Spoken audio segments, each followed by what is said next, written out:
आपल्या घरासाठी आकर्षक दर्जेदार sliding windows, French folding windows, WC windows बसवायच्यात? तर मग यासाठी नाशिक मध्ये एकमेव आणि अद्वितीय असे एकच नाव, शिवाय एंटरप्राइजेस।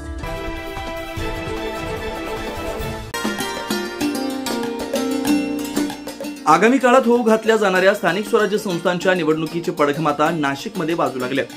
नाशिक महानगरपालिका निवडणुकांच्या पार्श्वभूमीवर Republican party of India Athawale गटमध्ये गोरगरीब, कष्टकरी व सर्वसामान्य नागरिकांचा मोठ्या प्रमाणावर ओढा दिसून येतोय।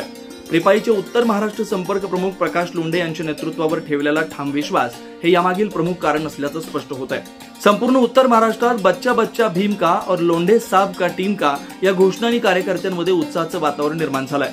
सातपूर प्रभागासह नाशिकच्या विकासासाठी लोंढे यांचे नाव गेम चेंजर ठरणार असल्याची चर्चा राजकीय वर्तुळात रंगू लागली आहे। याच पार्श्वभूमीवर महिंद्रा सर्कल, प्रबुद्ध नगर इतर रिक्षा चालक मालक संघटनेच्या फलकाचं अनावरण संपन्न झालंय।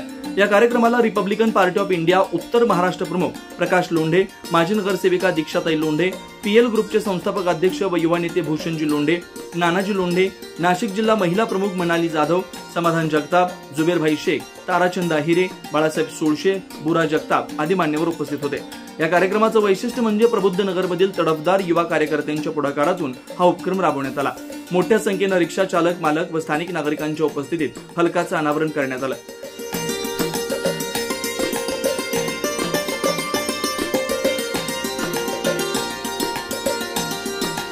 कार्यक्रमादरम्यान रिपाई कार्यकर्त्यांनी लोंढे साहेबांवरील विश्वास अधोरेखित करत आगामी निवडणुकांमध्ये रिपब्लिकन पार्टी ऑफ इंडिया नाशिकमध्ये भक्कम शक्ती म्हणून उदय असेल असा विश्वास यावेळी लोंढे यांनी व्यक्त केला। तर रामदासजी आठवले साहेब यांच्या मार्गदर्शनाखाली, त्याचप्रमाणे आदरणीय लोंढे साहेब यांच्या नेतृत्वाखाली आज या ठिकाणी प्रबुद्ध नगर चालक मालक संघटनेचा आज शुभारंभ किंवा उद्घाटन होत आहे। या कार्यक्रमाला सगळे प्रबुद्ध नगरचे नागरिक हे एकत्रितरित्या इथे आज जमा झालेले आहेत आणि अशाच प्रकारे एकी आपण समाजात वावरताना दाखवली पाहिजे अशीच मी अपेक्षा ठेवेन आणि या कार्यक्रमाला शुभेच्छा देते। अनेक लोक स्वच्छता करण्याची नोकरी द्या, शिपायाची नोकरी द्या असे म्हणत असताना तुम्ही स्वतःचा उद्योग निर्माण केलाय, तुम्ही व्यापार व्यवहार सुरू केलाय। भले तुमची शिलकीची रिक्षा असेल तरी चालेल, परंतु तुम्ही मालक आहात। तुम्हाला ठरवेल तुम्हाला कधी घरी जायचं, तुम्ही ठरवाल तुम्हाला कुठे वेळ खर्च करायचा। हे करीत असताना हा रोजीरोटीचा प्रश्न आहे। जसं लोकांना कळालं इतर कोणती शिवसेना, भाजप, काँग्रेस, राष्ट्रवादी, मनसे, वंचित जर कोणती संघटना येत असेल तो कोणी अडचण आणत नाही।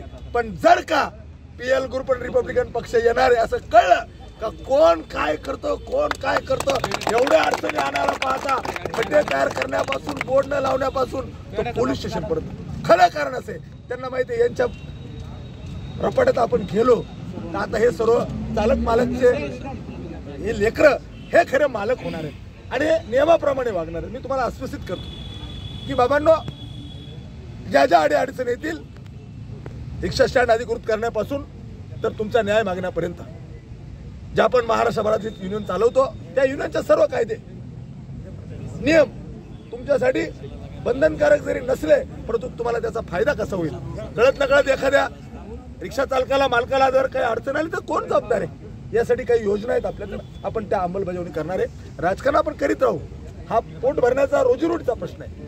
आणि मी सकाळपासून पाहतोय की कालपासून नाही 4 दिवसापासून पाहतोय की सारखी अडचण, हा बोर्ड इकडे लावायला पाहिजे, हा बोर्ड तिकडे लावला पाहिजे, हे परमिशन घेतलं का त्याचं पण, अरे बाबांनो हा आमच्या हक्काचा रिक्षा चालक मालकाचा स्टँड आहे, तुमच्या बापाचा आहे का? त्यामुळे आता नाशिकमध्ये रिपाई देखील कंबर कसल्याचं पाहायला मिळत आहे। 9 न्यूज महाराष्ट्रासाठी प्रतिनिधी ज्ञानेश्वर आंधळे, नाशिक।